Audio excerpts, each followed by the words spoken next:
Selamat datang kembali di konten berita gadget satu-satunya di Indonesia. Pada berita kali ini, kita tidak hanya membahas soal smartphone aja, tapi juga membahas soal e-commerce ternama, video YouTube terpopuler, dan juga berita soal dunia e-sport. Kalau begitu, tanpa berpanjang lebar, barengan sama saya, Abdan Al-Khairat. Mari kita mulai Waktu Indonesia bagian gadget episode kali ini. Lazada, selaku perusahaan e-commerce ternama, secara mengejutkan keamanannya telah dibobol oleh para hacker. Nggak tanggung-tanggung, informasi pribadi seperti nama, nomor telepon, email, alamat, password, dan kartu kredit 1,1 juta pengguna Redmart berhasil diakses secara ilegal.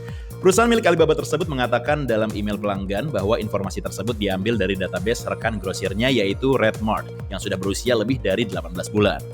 Atas kejadian tersebut, Lazada langsung mengambil tindakan dengan melakukan pengamanan berupa memblokir akses database. Mengenai data tercuri atau tidak, pihak Lazada mengklaim bahwa data yang diambil oleh hacker adalah data yang sudah kadaluarsa yang tidak diperbaharui dari 18 bulan lalu. Sebenarnya kalau diperhatiin, yang rugi itu bukan Lazadanya loh.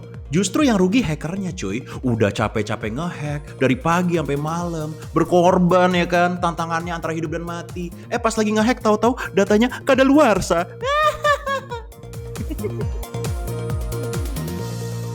Berita negatif juga datang dari Apple. Perusahaan Steve Jobs tersebut dikabarkan telah mendapatkan denda sampai dengan 7,3 triliun rupiah.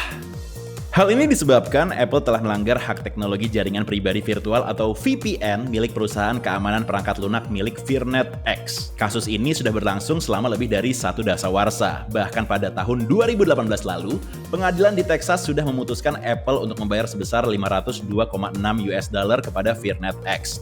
Akan tetapi, pada November 2019, hakim telah menghapus denda tersebut. Atas temuan terbaru dari hakim, terdapat beberapa smartphone jadul iPhone yang melanggar 2 paten dari VirnetX. Dan menurut laporan dari Dallas Morning Show, Apple dinyatakan bersalah. Gokil ya, perusahaan sebesar Apple dinyatakan bersalah oleh perusahaan VPN. Bye-bye buat Anda yang suka akses VPN. Setelah ditunggu-tunggu, akhirnya skor Antutu dari chipset terbaru Qualcomm yaitu Snapdragon 875 telah terungkap. Tak tanggung-tanggung, skor yang didapatkan oleh chipset terbaru dari Qualcomm tersebut mencapai 847.868 poin, di mana dengan raihan tersebut Snapdragon 875 lebih baik 25% dari chipset pendahulunya yaitu Snapdragon 865 yang hanya mendapatkan 663.752 poin. Kalau dibandingkan dengan kompetitor, Huawei bersama HiSilicon Kirin 9000 dalam Huawei Mate 40 Pro mendapatkan skor sekitar 721.462 poin. Dan Apple A14 Bionic yang ada pada iPad generasi keempat hanya mendapatkan skor 660.038 poin. Dengan perbandingan skor tersebut, artinya Snapdragon 875 akan menjadi chipset smartphone yang paling kuat dalam hal benchmark Antutu. Tapi kira-kira smartphone apa ya yang bakal pertama kali menggunakan chipset terbaru ini? Dari rumor yang beredar sih katanya produk dari Samsung gitu guys. Tapi kita lihat aja ke depan apakah beneran Samsung atau mungkin malah Asia Hidayah. Waduh, masih ada nggak tuh barangnya? Lama tak terdengar kabarnya, Yahoo langsung membuat kejutan dengan merilis smartphone pertama mereka yang dibanderol dengan harga yang terjangkau. Smartphone yang diberi nama Yahoo Mobile ZTE Blade A3Y tersebut dibekali dengan layar seluas 5,45 inci beresolusi HD. Untuk sektor dapur pacu, smartphone terbaru dari Yahoo ini didukung oleh chipset MediaTek Helio A22 yang dikolaborasikan dengan RAM storage 2/32 GB. Kemudian dalam bundling pembeliannya, pembeli akan mendapatkan kartu SIM Yahoo Mobile yang bisa langsung dinikmati oleh pembeli berupa akses internet, telepon, dan SMS tanpa batas secara cuma-cuma. Di Amerika Serikat sendiri, ZTE Blade A3Y dibanderol dengan harga $50 Amerika Serikat atau berkisar Rp729.000. Tapi kalau lo sendiri kira-kira antara Advan sama HP terbaru dari Yahoo ini kira-kira pilih yang mana? Kan sama-sama on budget tuh HP-nya. Kalau gue pribadi sih tergantung mana yang bakal ngendorse Pricebook.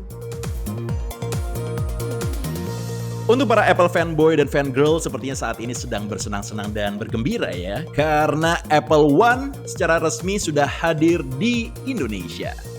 Buat kamu pengguna Apple mungkin sudah tahu apa itu Apple One. Tapi untuk kamu yang baru mau pindah ke Apple, pasti cukup kebingungan dengan layanan dari Apple ini. Singkatnya, Apple One adalah sebuah paket langganan yang menggabungkan 4 layanan premium Apple, diantaranya Apple Music, Apple TV+, Apple Arcade, dan iCloud. Lalu nantinya pengguna akan mendapatkan akses eksklusif mendengarkan 70 juta lagu bebas iklan, dapat menonton acara dan serial TV orisinil dari Apple, main 100 game yang telah disediakan, serta tambahan kapasitas penyimpanan pada iCloud. Berbeda dari Amerika yang dihadirkan Apple dengan 3 pilihan paket yaitu individual, family, dan premier, di Indonesia sendiri Apple hanya memberikan 2 pilihan paket, yaitu paket individual dan paket family. Untuk paket individual dibanderol dengan harga Rp115.000 per bulan mencakup Apple Music, Apple TV+, Apple Arcade, dan iCloud sebesar 50 GB.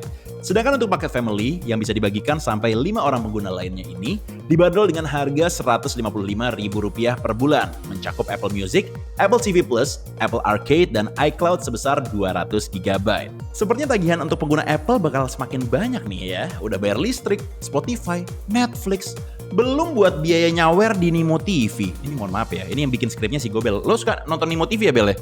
Ketahuan nih Gobel nih. Luar biasa emang. Setelah maraknya filter PS5 di Instastory, akhirnya terdengar kabar kalau game konsol besutan Sony ini akan segera rilis secara resmi di Indonesia. Berdasarkan pantauan tim Pricebook di situs sertifikasi Postel Ditjen SDPPI Kemenkominfo, terdapat 5 produk baru yang akan hadir di Indonesia. Di antaranya ada wireless headset, PS5 versi reguler, PS5 versi digital, wireless headset, media remote, dan DualSense wireless controller. Belum diketahui tanggal pasti dan berapa harga resmi yang akan dipatok oleh Sony untuk di Indonesia. Jika berkaca pada harga di Amerika Serikat, PS5 versi reguler dibanderol dengan harga $499 atau berkisar 7,4 juta rupiah. Sedangkan PS5 versi digital dibanderol dengan harga $399 atau berkisar 5,9 juta rupiah. Kita doakan saja semoga harganya di Indonesia jadi makin murah ya. Biar nanti kalau abang-abang bikin rental PS5 harganya nggak kemahalan gitu. Sejam ceban cukup lah ya? Apa masih mahal? Mahal. Di akhir tahun 2020 ini, sepertinya pecinta game di China akan dibuat begitu kebingungan dengan produk-produk yang dihadirkan. Pasalnya, selain harus membeli PS5, OnePlus juga ikut meramaikan dunia game dengan merilis smartphone edisi terbatas yang diberi nama OnePlus 80 Cyberpunk 2077 di negeri tirai bambu tersebut. Berbeda dari versi biasa, versi limited edition ini memiliki desain yang disesuaikan oleh tema dari game bergenre RPG tersebut. Pada bagian belakang, desain edisi Cyberpunk 2077 ini memiliki modul kamera yang lebih besar dari versi biasa. Kemudian desain bagian belakangnya pun seperti memiliki 2 material yang berbeda, yaitu material kaca yang terdapat logo dari Cyberpunk, sedangkan material dengan tekstur Sandstorm terdapat logo dari OnePlus. Dan kalau untuk spesifikasinya sendiri masih sama dengan versi regulernya dan tidak ada perubahan. Untuk harganya sendiri, OnePlus edisi terbatas ini dibanderol dengan harga 3.999 yuan atau berkisar 8,6 jutaan. Gak usah ada punchline-nya kali ya berita ini ya, yang penting ngerti kan beritanya? Ya Bel ya, lanjut ya. Udah. Disuruh punchline mulu, kita tuh bacain berita, bukan ngelawak, sorry. Berhasil menggeser video musik Despacito, video Baby Shark akhirnya menjadi video terpopuler di YouTube untuk saat ini. Terhitung sejak kemunculannya pada bulan Juni 2016 lalu, video musik besutan perusahaan asal Korea Selatan Pinkfong sudah ditonton lebih dari 7 miliar 60 juta kali. Dengan jumlah tontonan sebanyak itu, Pinkfong diperkirakan berhasil meraup keuntungan sebesar 5,2 juta US dollar atau berkisar 75,9 miliar rupiah. Saking populernya, pada tahun 2019 YouTube dikabarkan tengah bekerja sama dengan Nickelodeon agar Baby Shark dibuatkan serial TV anak-anak yang rumornya akan ditayangkan pada tahun 2021. Video Baby Shark sendiri mulai terkenal sejak dinyanyikan oleh penyanyi cilik berdarah Korea Amerika bernama Hope Segoin. Coba ayo dong warga Indonesia bikin video kayak gini juga gitu. Mungkin bikin Baby Crocodile atau enggak Baby Margareta. Tapi yang jelas videonya jangan cuma 19 detik doang ya.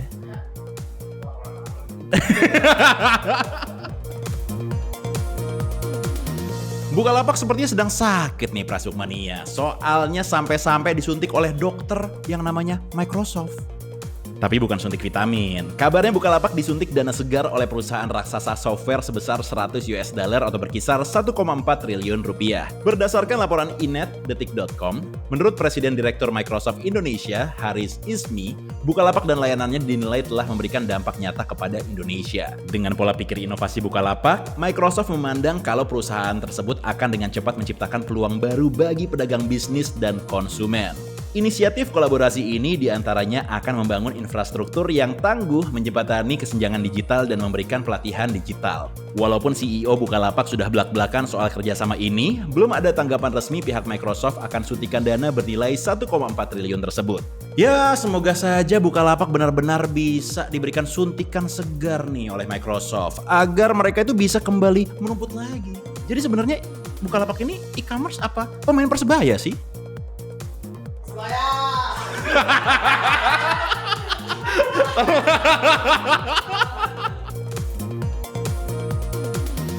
Saat ini sepertinya kita tidak perlu khawatir lagi kalau seandainya ada teman atau kerabat yang mengirimkan foto atau video dengan jumlah yang banyak di aplikasi WhatsApp. Karena WhatsApp sudah mendatangkan sebuah fitur baru. Fitur terbaru WhatsApp yang diberi nama Storage Management ini dihadirkan oleh WhatsApp untuk mengatasi masalah akibat besarnya kapasitas berkas dokumen, foto atau video yang pada akhirnya membuat bengkak memori internal pada smartphone. Jadi dengan fitur ini dapat memudahkan pengguna untuk mengidentifikasi, meninjau, dan menghapus sejumlah file dalam aplikasi guna menghemat kapasitas memori internal di smartphone pengguna. Untuk menggunakan fitur ini, kamu cukup membuka WhatsApp lalu tekan titik 3 yang berada di pojok kanan atas, kemudian pilih setting lalu tekan data and storage usage. Dan pilih storage usage, kemudian tinggal kalian pilih deh kira-kira konten atau asal dari file tersebut. Menghapus jumlah file dalam aplikasi sih bisa ya, tapi kalau misalnya menghapus luka lama gara-gara ditinggalkan pas lagi sayang-sayangnya, kira-kira bisa juga tidak?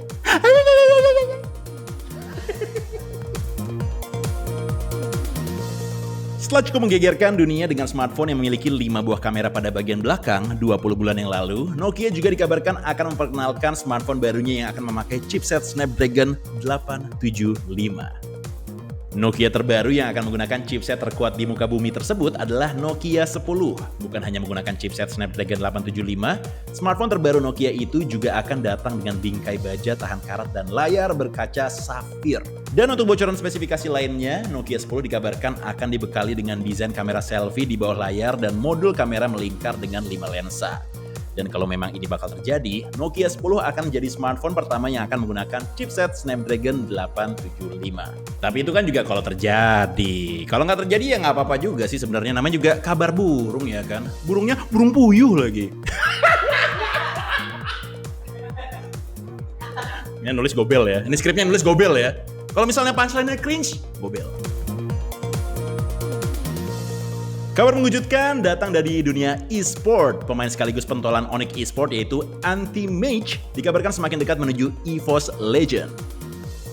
Sebenarnya kabar tersebut sudah muncul sejak awal Oktober lalu, tapi kabar ini diperkuat setelah bocoran harga transfer dari Anti-Mage sudah mulai bermunculan di berbagai media. Kabar harga ini pertama kali keluar pada Nimo TV Udil selaku mantan tim Anti-Mage pada saat sedang melakukan live streaming dengan Ki, Ahmad, dan Eri.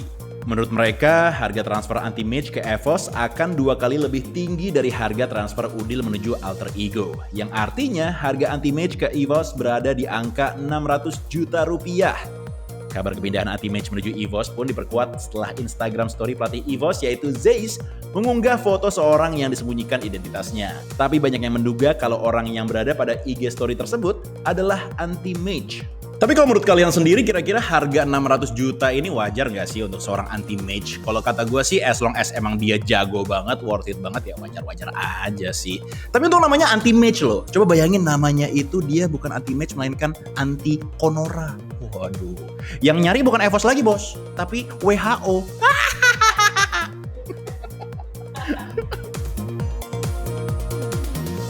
Game besutan Inner Sloth yang mendadak menjadi populer belakangan ini yaitu Among Us kembali melakukan update pada game sejuta umat tersebut. Pada update terbarunya, pemain dapat memberikan voting pada saat berdiskusi secara anonim atau tidak diketahui identitasnya. Voting ini biasanya dilakukan pada saat para pemain mulai berdiskusi untuk menentukan siapa yang dianggap menjadi impostor. Kalau pada patch sebelumnya, hasil voting tersebut akan diketahui oleh para pemain. Tapi pada update terbaru, sepertinya permainan akan semakin menjayakan para impostor karena hasil voting yang tidak diketahui. Selain itu, terdapat juga pembaruan lainnya seperti taskbar yang berisi misi akan selalu muncul dalam permainan, lalu terdapat peta baru dan sistem akun terbaru. Kayaknya asik juga ya kalau tim Pricebook bikin mabar sama penonton, kita main game Among Us bareng. Setuju nggak nih kira-kira? Kasih tauin di kolom komentar. Xiaomi dikabarkan sedang membuat sebuah gebrakan dengan mengembangkan teknologi fast charge 200 watt lebih. Setelah sebelumnya merilis Mi 10 Ultra yang didukung teknologi fast charging 120 watt, sepertinya inovasi dari Xiaomi tersebut tidak ingin dikalahkan oleh vendor smartphone lain. Dalam beberapa tahun terakhir, teknologi fast charging memang berkembang begitu pesat, mulai dari 10 watt, 15 watt, 30 watt, 45 watt, dan kemudian langsung melonjak pada 65 watt, dan yang terbaru dan pertama di dunia adalah 120 watt, yang dipegang oleh smartphone besutan Xiaomi. Bocoran tersebut datang dari seorang pembocor gadget asal China bernama Digital Chat Station. Ia pun mengatakan kalau teknologi terbaru yang sedang dikembangkan oleh Xiaomi tersebut akan hadir di tahun 2021 mendatang. Ini kalau beneran terrealisasi gokil banget sih.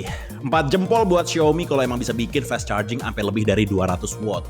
Ngecas HP pasti makin cepet. Tapi tagihan listrik jadi jebol.